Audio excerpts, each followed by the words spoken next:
नमस्कार सभी को, हमारे YouTube चैनल पे आप सबका स्वागत है। भारत में दिमागी नक्सल पार्टी सीजेपी और डीएनपी की पूरी कहानी आज आपको हम बताने वाले हैं।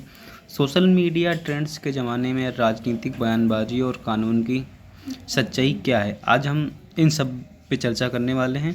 तो आपको बता दें, कुछ समय पहले आपने देखा होगा जो सीजेपी पार्टी थी, उन्होंने छात्रों के प्रोटेस्ट के लिए एक बहुत बड़ा आंदोलन जंतर मंतर पर किया था। उसके बाद बहुत ही भयानक बयानबाजी हुई और धर्मेंद्र प्रधान का इस्तीफा हुआ।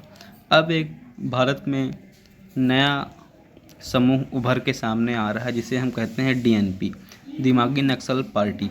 यह पार्टी कहाँ से आई? दिमागी नक्सल पार्टी जो है, मोदी जी ने एक बयान दिया था, मतलब अपना भाषण दिया था 15 अगस्त 2026 को। तो उसमें मोदी जी ने बोला था कि जो दिमागी नक्सल है उनकी विचारधारा कुछ अलग थी, लेकिन इन राजनीतिक दलों ने इसको कुछ अलग ही मोड़ में लेके आ गए, जिससे भारत में तनाव हो, सरकारें गिरें।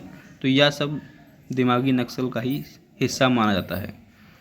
फिर हम चर्चा कर रहे हैं राजनीतिक वैचारिक संदर्भ। यह कोई अलग कानूनी अपराध या भारतीय कानून में परिभाषित आधिकारिक श्रेणी नहीं है। यह एक राजनीतिक और वैचारिक शब्द है जिसका उपयोग सरकारी हलकों में किया गया है। विचारधारा से जुड़ाव सरकार की ओर से ऐसी सोच के संदर्भ में इस्तेमाल किया गया जिसे माओवादी, नक्सली विचारधारा, अलगाववादी या देश को विभाजित करने वाली मानसिकता से जोड़ा जाता है। आइए आगे चलते हैं। अब हम बात करेंगे पार्ट 1, सीजेपी की शुरुआत। सीजेपी की शुरुआत कहाँ से हुई? शुरुआत मई 2026 का क्रोध जनता पार्टी एक स्ट्रिकल व्यंग्यात्मक सोशल मीडिया अभियान के रूप में सामने आई। संस्थापक सार्वजनिक रिपोर्ट में अभिजीत दीपिके का नाम संस्थापक के रूप में सामने आया। मुद्दे: युवाओं, बेरोजगारी, परीक्षा व्यवस्था, परीक्षा अनियमितताओं को लेकर अभियान चलाया गया। ऑनलाइन मजाक और मेम्स से आगे बढ़कर यह दिल्ली जंतर मंतर तक पहुंच गया, इतना बड़ा ऑर्गेनाइजेशन गठित कर लिया। अब हम बात करेंगे पार्ट 2 एंड 3 की, डीएनपी और उसके फॉलोवर्स। डीएनपी का उदय 15 अगस्त 2026 के प्रधानमंत्री के भाषण के बाद दिमागी नक्सल पार्टी नाम का अकाउंट सामने आया, जिसका स्लोगन थिंक रिसर्च जो है वो सब सीजेपी की तरह था। फॉलोवर्स लॉन्च के लिए कुछ ही दिनों में इंस्टाग्राम अकाउंट के फॉलोवर्स कई लाखों तक पहुंच गए। दिमागी नक्सल पार्टी प्लेटफॉर्म मुख्य रूप से जो सक्रिय है वह यूट्यूब लिंक्स, इंस्टाग्राम और ट्विटर के माध्यम से सामने आया।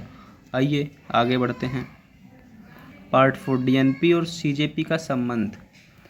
इनके बीच में क्या संबंध है? डीएनपी के अकाउंट की फॉलोइंग लिस्ट में सीजेपी संस्थापक अभिजीत दीपिके और अन्य जुड़े लोगों के अकाउंट मिले। सीजेपी प्रवक्ता सौरभ दास ने भी इस पर प्रतिक्रिया दी।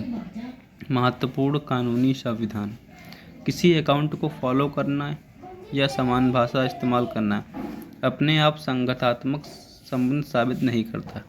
डीएनपी को सीजेपी का सिबलिंग कहा गया है, पर प्रमाण अभी बाकी है। आगे बढ़ते हैं।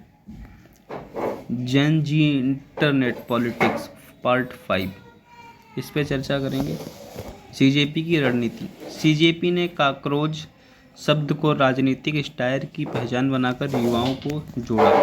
डीएनपी दिमागी नक्सल शब्द को लेकर वैसा ही रिस्पॉन्स अपनाया, यानी जिस नाम से लेबल किया गया उसी को पहचान बना ली।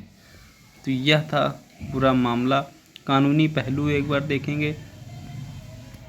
बीएनएस की धारा 152 सार्वभौम और एकता अखंडता को खतरे में डालने वाली गतिविधियों को उकसाना।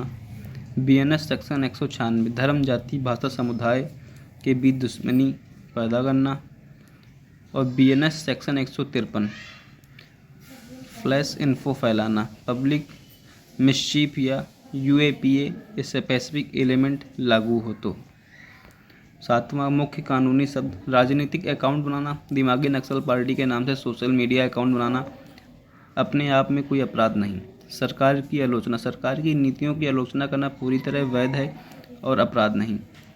असली कसौटी: कानून नाम देकर नहीं बल्कि व्यक्ति के वास्तविक कंटेंट, इंटेंशन और पस्तियों को देखता है।